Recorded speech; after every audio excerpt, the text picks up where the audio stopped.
morning. We are in Vega, Texas, heading to Oklahoma. I wanted to talk this morning about the video I put out yesterday. I had mentioned that one of my children had been in trouble with property damage. I wanted to clear that up because I think it's a good point on what I'm saying about the gun control laws and parents being responsible for what their children do. I've raised my children to respect not only their own property, but other people's property. Well, one of my 16-year-old boys, I've got 3 boys. They're all grown now, but when one of them was 16, we lived out in the country in Missouri. Typical country, I don't know, mischievousness of boys out in the country that have nothing else to do. The thing has been for many decades to take ball bats and go bust up mailboxes. I never thought that my son would be involved in this, but that's where I found myself. I woke up one morning, and I'm a late sleeper, so it's probably about 10 o'clock or so. I woke up one morning by a phone call from the sheriff's department, from a detective at the sheriff's department. And he said, "Missy," he said, "I am down here about to talk to your son, and we would like you to come down here and be present." Of course, I flip out. I'm thinking something has done happened to my child. So I get him to explain a little bit more, and he tells me what has happened. So you can imagine how mad I was by the time it took me to drive 10 minutes out of the country into town to the school. I get to the school and I meet with the sheriff first. He tells me what the evidence is, what has happened. They have caught my son's best friend's truck with his son's best friend's driving. My son was in the passenger seat, and 2 of their friends were in the bed of the truck with baseball bats. They caught these youth on deer cameras. So it just proves, children, if anybody watches this, that you can't go anywhere without a camera pointing at you nowadays. So I would suggest you remember that.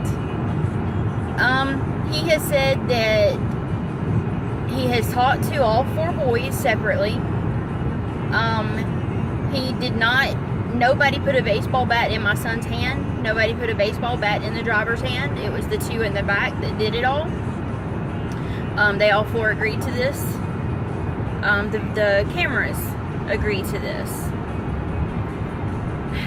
So, after he tells me all this, and he calls my son in, because I don't know how they got the right to talk to our children, since 3 of them were under 18 years old without us there, but they did.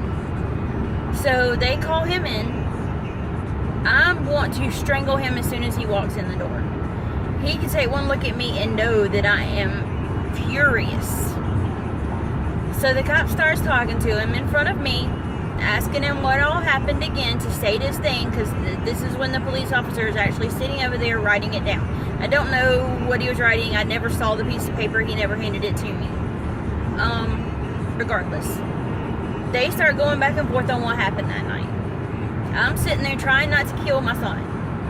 I'm letting him finish his story because I want to hear his side of it. I always tell my children, if you tell me the truth, I will back you 100%.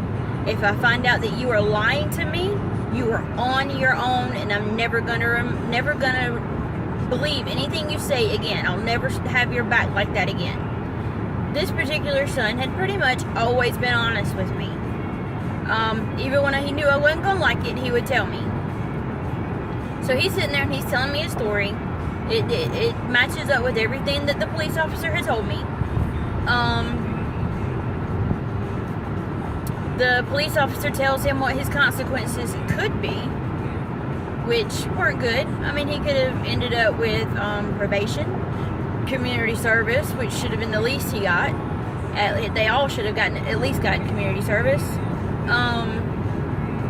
And jail time, because that messing with the federal mailbox is a federal offense.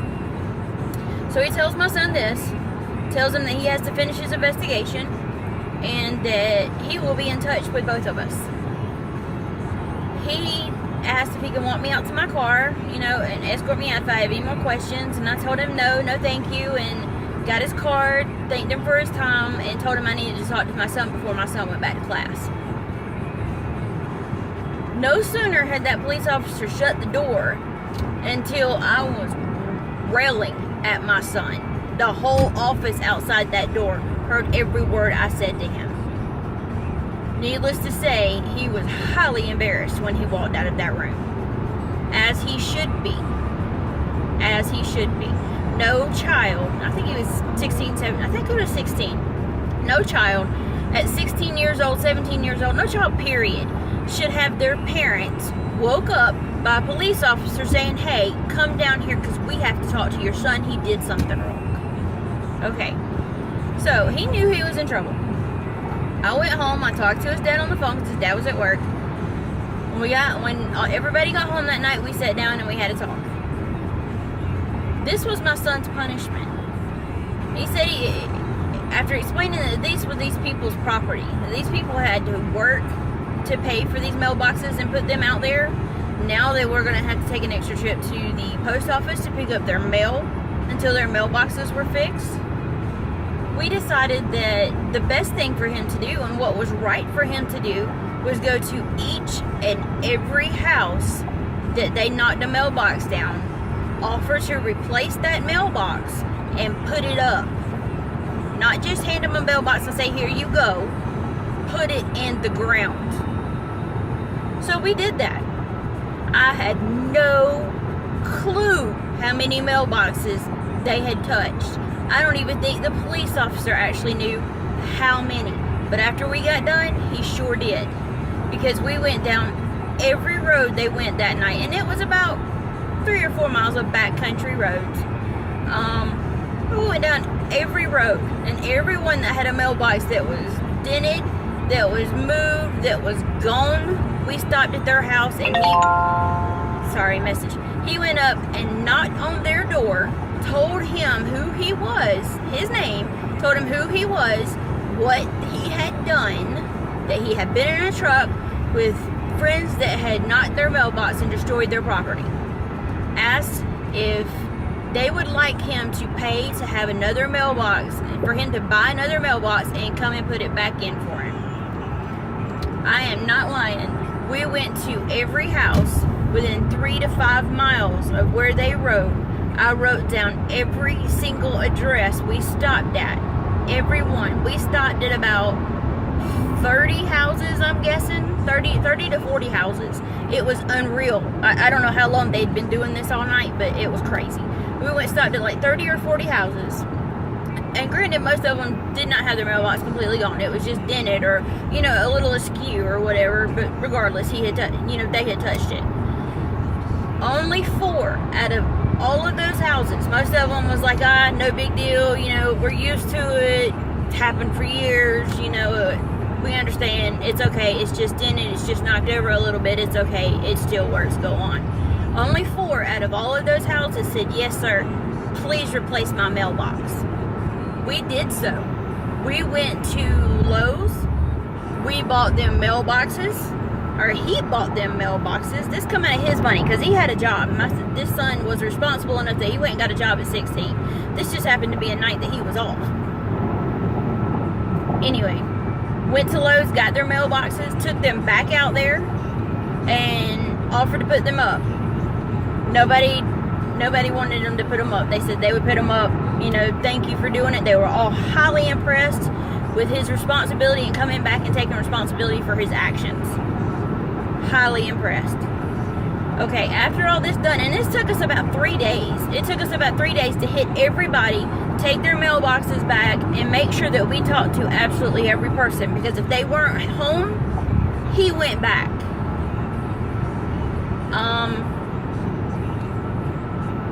We took all that paperwork that I had wrote down, every address, every person who we replaced their mailbox for, who said it was okay to forget about it.